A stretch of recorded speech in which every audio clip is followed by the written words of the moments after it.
अथैतदप्यशक्तोऽसि कर्तुं मद्योगमाश्रितः सर्वकर्मफलत्यागं ततः कुरु यतात्मवान्। अथ एतद् अपि अशक्तः असि, are you incapable of doing this also? Then what you have to do? Tatah mad yogamashritah yatatmavan sarva karma phalatyagam kuru. Do this much. Okay, now you say that you have lot of desires for the world. You have lot of worldly desires. And because of these desires you are not able to keep God as highest priority. Doesn't matter. Use God as a means. Let your desires be the highest goal. But what are the conditions? Yatatmavan. Condition number 1. Yatatmavan means work hard. Be straightforward. Be clean in your dealings. Legitimately put forth effort. Because now that you want something of the world, naturally you have to put forth effort. Don't try any shortcut path. Be clean in your dealings, work hard with all the God-given talents, God-given abilities. Put forth your effort. Yatatmavan. Make God as a means. God as a means means what? I am not interested in moksha, etc. I don't want moksha, I don't want all this sadhana, nothing I want. I want the world. So God says, I will be your helper in achieving your goals. But then condition is karma phala tyagam kuru. What does it mean? It means Bhagavan says to this devotee, understand that I am your well-wisher, not your wish fulfiller. Keep this in mind. Always keep in your mind what? I am your well-wisher, not your wish fulfiller. This always you keep in your mind. What is good for you, I will do it, because you are seeking my help. Now since you are seeking my help, since you have faith in me, since you have faith that I will help you, you are not denying my existence. Arjuna, this also can be considered as yoga. This we can call it Sakama Karma Yoga. Sakama means selfish. Kama is there, desire is there. But it is a yoga. Why is it a yoga? It is yoga because there is an effort of the seeker to unite with God. Yoga means to unite. So he is uniting with God not for the sake of God, but for the sake of the world. No problem. But he is seeking the help of the divine. So Bhagavan calls that also as yoga only. Udara sarva evaite, Bhagavan says in chapter number 7. Artah, artharthi, jitnyasu, jnani. There are people who seek God because they are afflicted because of so many problems in life, sufferings. So in order to relieve oneself from this suffering, they seek the help of God. Bhagavan says they are also my devotee. They are called Artha Bhaktas. Then there are Artharthi Bhaktas, meaning people who seek name, fame, money, prosperity. They are also Bhaktas because they have sought God. Udaraha sarva evaite. Bhagavan says they are all great in their own respect. Because you are seeking God means you believe in God. That's a great thing. And you also believe that God exists and He is ready to help you. That is also a great thing. Isn't it? So this is called Sakama Karma Yoga. So in this, what the devotee has to keep in mind, Bhagavan answers your prayers in 4 ways. This has to be kept in mind. Bhagavan answers your prayers in 4 ways. What are the 4 ways? First one, yes. Yes means what? Whatever you ask, it will be given to you. It's called yes. 2, no. What you ask, He won't give you. 3, wait. 4, take. Here is something better. These are the 4 ways. What is the first one? Yes. So whatever you ask, He will give you. He will give you whatever you ask. That is why there is so much of rush in Tirupati. Because they have got something. Otherwise, how is that they are again and again going there? So many people have faith. That itself proves that He is giving. He is answering the prayer, isn't it? The first is yes. The second one is no. No means what? This is not good for you, I will not give you. Now that you have sought me, now that you have turned towards me, remember, I am your well-wisher, not your wish fulfiller. So sometimes Bhagavan says, no, I will not give you. Because you don't know what are the consequences, but I know, because I am your creator. What is good for you, I know it well. If suppose a child says, mother, give me that knife, I want to play with it. What will the mother do? Will she give? The child doesn't know the consequences, but the mother knows. So the mother will not give the knife. Not giving doesn't mean she doesn't love. In fact, she is not giving because she loves. That has to be understood. And this is where most of us lose our faith. The moment your prayers are not answered, there are people who have thrown away the photos of the Lord from their puja room. They have thrown it out. They have become atheist. Why? Because some of their prayers were not answered. They are only making their life more and more miserable by doing it. So number 2 is no. Number 3 is wait. You have to have patience. When the right time comes, I will give you. And number 4 is, take, here is something better. Means what? What you are asking is not that good. There is something better, which you don't know, which I know. Take that. This is how Bhagavan will answer your prayers. So here karma phala tyaga means, allow God to decide, choose for you. Let Bhagavan decide for you. You put forth your wish, your desire. Bhagavan, I want this. So therefore I am doing this prayer, etc., etc. Do this. But as far as the results are concerned, give total freedom to God. At least do this much. This is called karma phala tyaga here. Is it practical? It is very much practical. Involve God. Use His wisdom. So in this process what happens? Now how can you call it yoga? How can a person progress in this way? Because here God is only a means. What is the goal? World is the goal. Artha kama is the goal. Dharma moksha is not the goal. They are only a means. Artha kama is the goal. So how can a person progress? One may ask. A person progresses because more and more he takes his problems to the Lord, and when more and more he sees that there is a response, and definitely you will see a response. When you take the problems towards the Lord, you will definitely find response. And when you start seeing the response, your faith in God starts becoming stronger and stronger. How do you develop faith in anything for that matter? Like for example, a fridge or a TV or a mixie in your household equipments. How do you develop faith in it?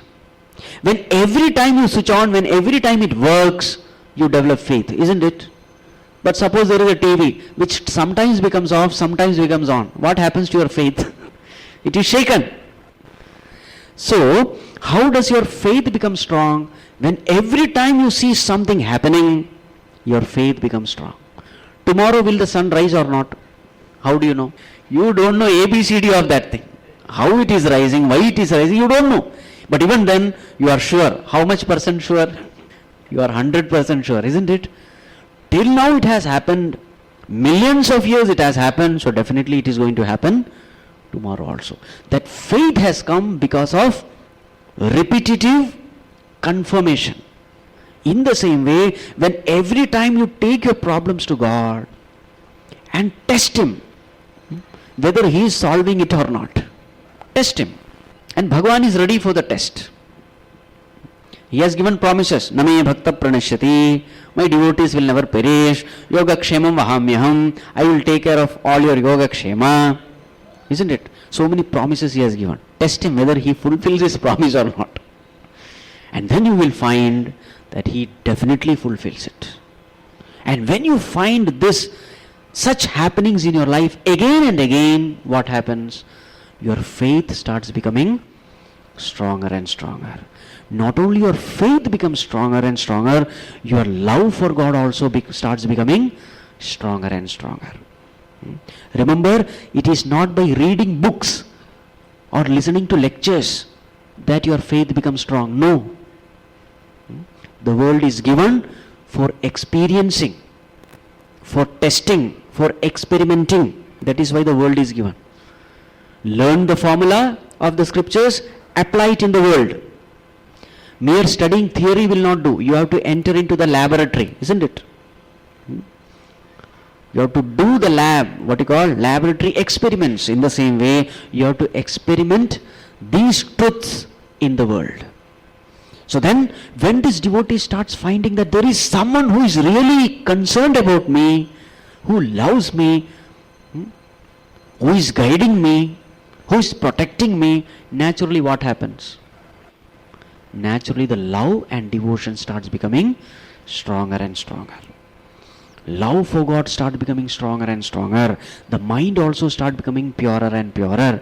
And when you start loving God, when you start loving anyone, will the concentration be difficult? No. Anyone whom you love, fixing the mind upon that person is very easy. So through such experimentation, a person develops tremendous amount of love and devotion for God, and once that devotion rises in the mind, from then onwards sadhana becomes easy. Wherever love is there, sadhana becomes easy. Many people say, oh, spirituality, this path is terrible, very difficult. It is not difficult, provided you have this one element, this element of love. You ask a mathematician, is mathematics difficult? He will say, no, it is very easy. Why? Because he loves maths, isn't it? Wherever there is love, there is concentration, there is effort, everything else comes automatically. Sometimes these little boys, they find it very difficult to study and all. So mother brings that child. Swamiji, please tell him how to concentrate. Advice. So we say, there is no difficulty in concentration. So we ask him, recent India-Pak match. Who all scored how much runs in how many balls? Which bowler has taken how many wickets? He will just put it without even referring. So the fellow has got good memory and he is poor in maths. So what does it mean? It only means that you have to just create that interest in that subject and leave it. Concentration becomes automatic. There has to be interest. The rest, everything else falls in place. In the same way, here this devotee also develops that love. You cannot but love that God who is ever there to protect you, who is ever there loving you, fulfilling all your legitimate desires. So naturally, his attention slowly shifts from the world to God. This is how the sadhaka is born. And this is the path which every one of us we have to take. We have to start from Sakama Karma Yoga. In fact, we all start from Sakama Karma. What is Sakama Karma? There is no yoga, the first stage. Yoga means there is no God, there is no existence of God. I, with my own effort, I try to fulfill. As far as that person is concerned, there is no possibility of progress because there is no remembrance of God. There is no seeking help. Now this has to be very clearly understood. As long as you don't involve God in your affairs, He will not voluntarily involve Himself into your affairs. This has to be understood. What does it mean? Bhagavan is very, very decent. He will ring the calling bell and only if you open the door, He will enter. He will not just push Himself inside. Just because He has given you the house, just because He has created you, He will not say, it is my house, I can enter. No, He will wait outside.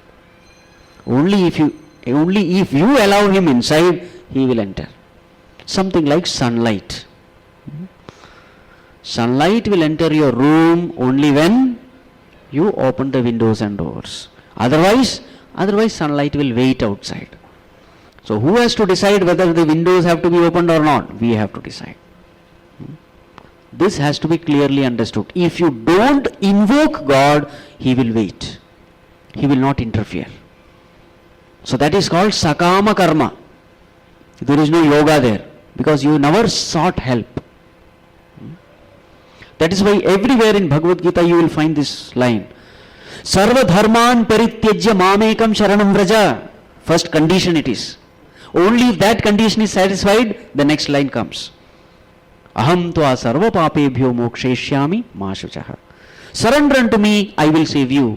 So what is the first line? Surrender. So what is implied?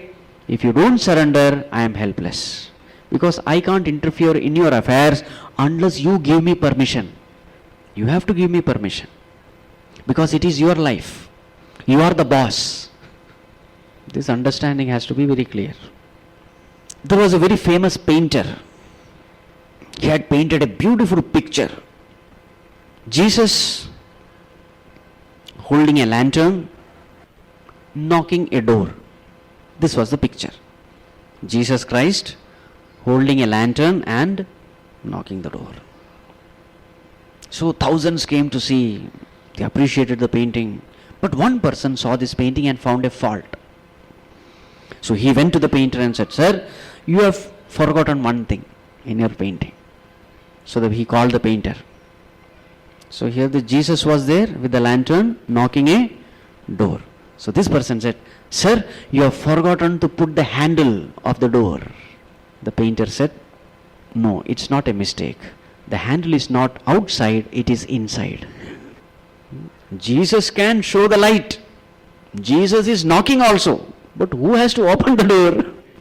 He is helpless because handle is not there outside. Handle is inside.